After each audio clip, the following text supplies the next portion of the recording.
ગુજરાતમાં યુસીસી એટલે કે યુનિફોર્મ સિવિલ કોડ ક્યાંક લાગુ થવાનું છે, એટલા માટે થઈને અત્યારે હાલ અનેક એવા લોકો છે જે લોકો આનો વિરોધ પણ કરી રહ્યા છે। ખાસ કરીને જો વાત કરવામાં આવે ડેડિયાપાડાના ધારાસભ્ય ચૈતર વસાવા વિશે, તો જ્યારથી આની વાતો સામે આવી હતી કે ભારતીય જનતા પાર્ટી દ્વારા એક નવો નિર્ણય કરવામાં આવ્યો છે, ત્યારથી જ તેઓ યુસીસીનો વિરોધ કરી રહ્યા છે કે જો ગુજરાતમાં યુસીસીને લાગુ કરવામાં આવશે તો ક્યાંક આદિવાસીઓ છે તે લોકોને વધારે ને વધારે નુકસાન પહોંચશે।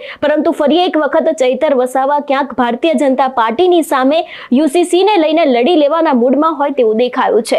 શું છે સમગ્ર વિષય જોઈશું આજના વિડીયોમાં। નમસ્કાર, હું હંસિની અને તમે જોઈ રહ્યા છો નિર્ભય ન્યૂઝ।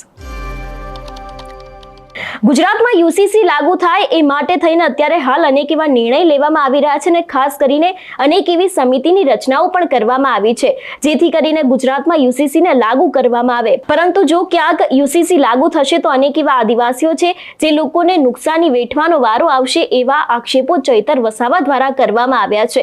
એટલું જ નહીં, આ જ વિષયને લઈને ચૈતર વસાવા શું કહી રહ્યા છે સૌથી પહેલા તો તે સાંભળીએ।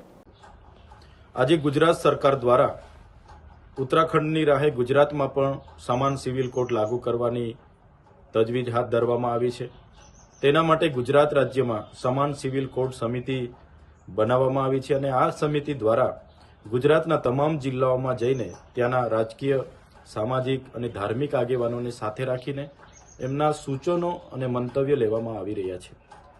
ત્યારે સમાન સિવિલ કોડની આપણે વાત કરીએ, દેશ 1947માં આઝાદ થયો, દેશના લોકોએ બંધારણ બનાવ્યું અને બંધારણ થકી આજે પૂરા દેશ ચાલે છે।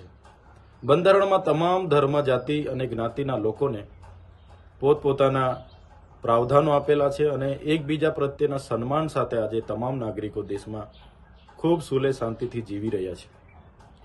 ત્યારે આ પરિસ્થિતિમાં આજે આખો દેશ આપણો વિશ્વમાં જો ઓળખાતો હોય વિવિધતામાં એકતાના નામે ઓળખાય છે અને અખંડ ભારત આજે વિવિધતામાં એકતાના નામે બિનસાંપ્રદાયિકથી આખો દેશ આપણો ઓળખાય છે। ત્યારે જ્યારે યુસીસી લાગુ કરવાની આજે વાત આવી છે, એના મૂળમાં જો આપણે જઈએ તો આપણને ખ્યાલ આવે કે યુસીસી ભારતના બંધારણ સભાની જ્યારે 23/11/1948ના રોજ બંધારણ સભામાં જે આજે આપણે 44 કલમ કહીએ છીએ અને તે વખતે 35 કલમ કહેવામાં આવતી, તે અંતર્ગત ચર્ચાઓ કરવામાં આવી, ત્યારે ત્યાંના વિદ્વાનોએ, બંધારણ સભાના તમામ વિદ્વાનોએ એમાં પોતપોતાના મંતવ્ય રજૂ કર્યા અને ત્યારે પણ કહેવામાં આવ્યું કે યુસીસી એ હાલના તબક્કે લાગુ કરી શકાય નહીં। તમામ જ્ઞાતિ, આદિવાસી હોય, માઇનોરિટી હોય, દલિત હોય કે ઓબીસી હોય, તમામ લોકોના પોતાના પેઢી દર પેઢી વર્ષોથી ચાલી આવતા નીતિ નિયમો છે, પરંપરાઓ છે, રૂઢિ છે અને જે લોકો પોતાના રીતે સુચારુ વહીવટ કરી શકે છે અને ખૂબ સારી રીતે એ પોતાના સામાજિક પંચો દ્વારા એનું નિરાકરણ લાવી દે છે। ત્યારે તે ગાળા દરમિયાન પણ યુસીસી લાવવાની કોઈ એ તરફેણ કરી નથી અને યુસીસીને લાવવાની બધાએ એના વિરોધમાં મત કર્યા છે। ત્યારે આજે જે ગુજરાત સરકાર યુસીસી લાગુ કરવાની હિલચાલ કરે છે, તો સૌપ્રથમ બંધારણીય સિદ્ધાંતો પ્રમાણે યુસીસી માત્ર ને માત્ર કેન્દ્ર સરકાર બંને ગૃહ, લોકસભા અને રાજ્યસભામાં ખરડો પસાર કરીને દેશના રાજ્યોમાં યુસીસી લાગુ કરી શકે છે। જે ગુજરાતે કમિટી બનાવી છે, પહેલા તો એ જ ગેરબંધારણીય છે। રાજ્ય સરકારને યુસીસી લાગુ કરવાની કોઈ સત્તા નથી, છતાં આજે ઉત્તરાખંડની જેમ ગુજરાતમાં પણ લાગુ કરવાની તજવીજ હાથ ધરી છે। ત્યારે યુસીસી કમિટીમાં અમે ગઈકાલે બેઠા, તો ગઈકાલની કમિટીએ કીધું કે ગૃહમંત્રી એક નિવેદનમાં કીધું છે કે યુસીસી આદિવાસી સમુદાય પર નહીં લાગુ થશે, એમના અધિકારોને અમે ટચ નહીં કરીશું। પણ ગૃહમંત્રીના નિવેદનથી ચાલવાનું નથી। ગૃહમંત્રી આજે છે, કાલે બીજા કોઈ પણ હશે, પણ જો ગુજરાત સરકાર અને કેન્દ્ર સરકાર લેખિતમાં આદિવાસીઓને લેખિતમાં આપે કે અમે આદિવાસી સમાજ પર નથી લાગુ કરવાના, ત્યારે અમે એને માન્ય રાખીશું। પણ આજની પરિસ્થિતિ કંઈક જુદી છે। આજે સમાન સિવિલ કોડ કમિટી પૂરા આદિવાસી જિલ્લાઓમાં જ ફરે છે અને આદિવાસીઓ લોકોના મંતવ્ય લે છે, આદિવાસીઓ મંતવ્ય લે છે અને પ્રી પ્લાનિંગથી મંતવ્ય લેવામાં આવે છે। ગઈકાલે અમે બેઠા, એમાં આદિવાસી, મુસ્લિમ, હિન્દુ, પારસી તમામ અગ્રણીઓ હતા। આદિવાસી સમુદાયમાં માત્ર ધારાસભ્ય તરીકે અમને છોડીને તમામ લોકોએ યુસીસીનું સમર્થન કર્યું છે અને તમામ લોકો ભારતીય જનતા પાર્ટી અને આરએસએસના પદાધિકારીઓ હતા. એમને જિલ્લા પ્રમુખ દ્વારા સૂચના આપવામાં આવી કે બધાએ આપણે સમર્થન કરવું છે અને કેટલાક ભક્તોએ તો હદ કરી નાખી.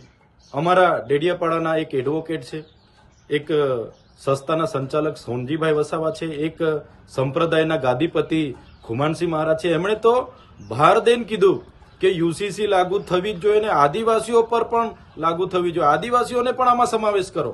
એમણે ત્યાં માંગ કરી યુસીસીમાં આદિવાસીઓનો પણ સમાવેશ કરવાની એમણે ધારદાર માંગ કરી. ત્યારે મને દુઃખ થયું કે આપણા લોકો પાર્ટીઓના રંગમાં કેટલા રંગાઈ ગયેલા છે. આદિવાસીઓ પર યુસીસી લાગુ થાય તો શું થાય, કદાચ એ વડીલોને ખબર નહીં હશે. ત્યારે યુસીસી જો આદિવાસીઓ પર લાગુ થાય તો સૌથી વધારે મુસ્લિમો કરતાં પણ સૌથી વધારે નુકસાન આદિવાસીઓને થવાનું છે. મને ગઈકાલે ખુશી થઈ કે મુસ્લિમના અગ્રણીઓ જે ભાજપના પ્રદેશ નેતાઓ પણ છે એમણે એક સુરે કીધું કે યુસીસી લાગુ થવું નહીં જોઈએ, એમણે વિરોધ નોંધાવ્યો. ત્યારે આ આદિવાસી ભક્તોને જરા એમણે યુસીસી બાબતે ઊંડાણથી અભ્યાસ કરવો જોઈએ. જો આદિવાસીઓ પર એમણે કીધું કે યુસીસી લાગુ થવો જોઈએ, તો જો આદિવાસીઓ પર યુસીસી લાગુ થશે તો આદિવાસીઓની અનાદિ કાળથી ચાલતી આપણી પૂર્વજોએ પ્રેમથી સંભાળેલી આપણી નીતિઓ, નિયમો, પરંપરાઓ, રૂઢિઓ, પ્રથાઓ, આપણી પૂજા વિધિ, જન્મ, લગ્ન અને મરણ વિધિ અને આપણને જે એના અધિકારો મળ્યા છે, જેમ કે ગામમાં બે દીકરા દીકરી પુખ્ત વયના નાહી જાય એને ગામનો પંચ બેહીને પતિ પત્નીનો રાજી ખુશી હોય તો પતિ પત્નીનો દરજ્જો આપવામાં આવે છે. બાળકો પણ ધારણ કરી શકે છે.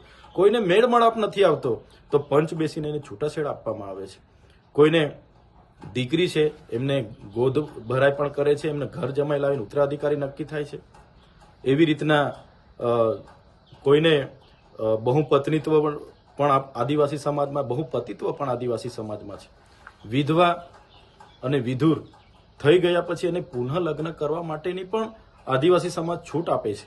જેવી નાની નાની અનેક બાબતોમાં આદિવાસી સમાજની જીવનશૈલી સાથે જોડાયેલી છે.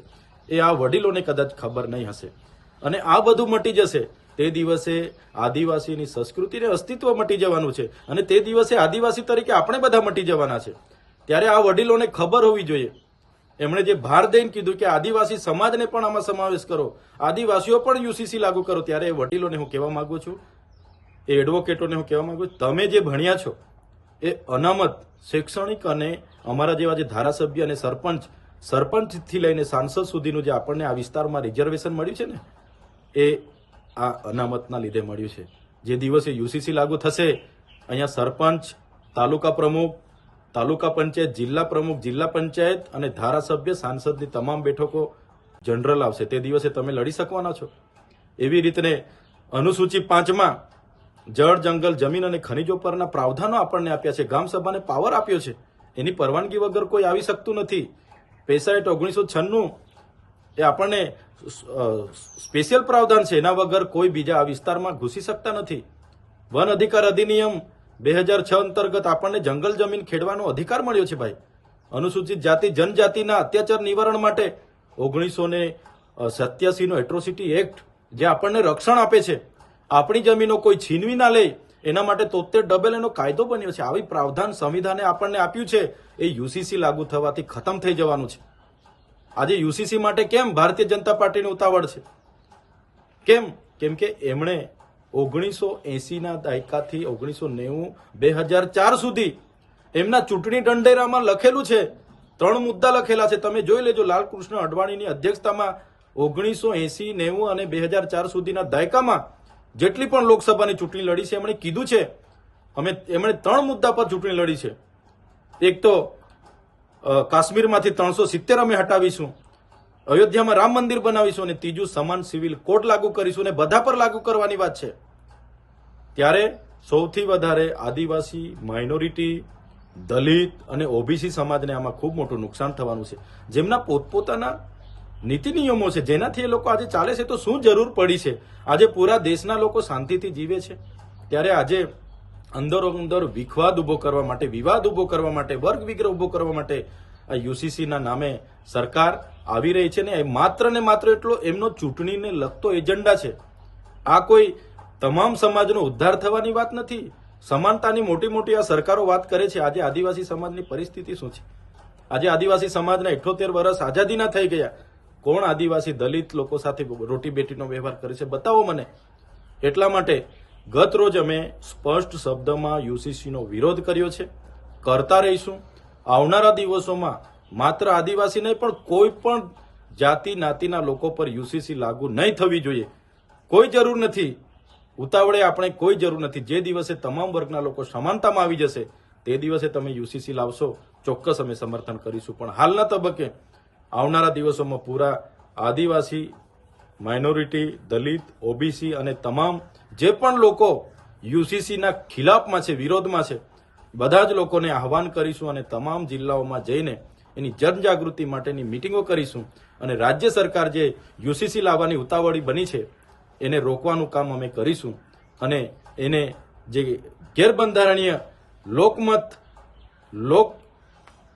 લોકમતના વિરુદ્ધમાં જઈને, મતદાતાઓના લોકમતના વિરુદ્ધમાં જઈને એમની સંમતિ વગર જે યુસીસી લાગુ કરવાની વાત છે, જેનો અમે સખત શબ્દમાં વિરોધ કરીએ છીએ. અને જે ભારતીય જનતા પાર્ટીમાં જોડાયેલા આદિવાસી સમાજના જે પણ વિદ્વાનો છે એમને મારી વિનંતી છે, જે પણ ભક્તો છે એમને મારી વિનંતી છે, આ આદિવાસી સમાજની બાબત છે. ગત રોજ મેં જોયું મુસ્લિમ સમાજના ભારતીય જનતા પાર્ટીના પ્રદેશ કક્ષાના આગેવાનોએ પણ યુસીસીનો વિરોધ કર્યો. જ્યારે આદિવાસી સમાજના આરએસએસ અને ભારતીય જનતા પાર્ટીના તમામ લોકોએ યુસીસી લાગુ કરવા માટેનું સમર્થન કર્યું. અને એમણે કીધું આદિવાસીઓને પણ આમાં સમાવેશ કરો, એવી એ લોકોએ ધારદાર માંગ કરી છે. ત્યારે આવા લોકોને પણ ઓળખવાની જરૂર છે. આપણને યુસીસી લાગુ થવાથી આપણે રાજકીય અને શૈક્ષણિક અનામત ખતમ થશે, બંધારણીય પ્રાવધાન ખતમ થશે, આપણા રૂઢિ પરંપરાગત જે આદિવાસી તરીકે આપણી ઓળખ છે એ ખતમ થશે. એટલા માટે આદિવાસીઓએ યુસીસીમાં સમર્થન નહીં કરવું જોઈએ. અને એના માટે આવનારા દિવસોમાં જનજાગૃતિ માટે સૌ એક થઈને યુસીસીના વિરોધમાં આપણે બધા એક થઈને લડીશું. એ જ વાત સાથે મારી વાતને મૂકું છું. જોહાર, જય આદિવાસી. જે પ્રમાણે ચૈતર વસાવા દ્વારા ખુલાસા કરવામાં આવ્યા છે એ પ્રમાણે ને જે પ્રમાણે અત્યારે હાલ ઘણા બધા આદિવાસી નેતાઓ એવા છે જે લોકો પોતે જ કહી રહ્યા છે કે યુસીસી ને લાગુ કરવામાં આવે, એટલે ક્યાંક અત્યારે હાલ આદિવાસીમાં પણ અંદરો અંદર ડખા ચાલી રહ્યા હોય એવું પણ લાગી રહ્યું છે. કારણ કે એક તરફ લોકો વિરોધ કરી રહ્યા છે ને બીજી બાજુ લોકો કહી રહ્યા છે કે યુસીસી ને લાગુ કરવામાં આવે. એટલે હવે આગામી સમયમાં શું થશે તે જોવાનું રહેશે. ને તમારું શું માનવું છે આ વિષયને લઈને અમને કમેન્ટ કરીને ચોક્કસથી જણાવજો. તેની સાથે જ અમારી ચેનલ નિર્ભય ન્યૂઝને લાઈક, શેર અને સબસ્ક્રાઇબ કરવાનું ભૂલશો નહીં. નમસ્કાર.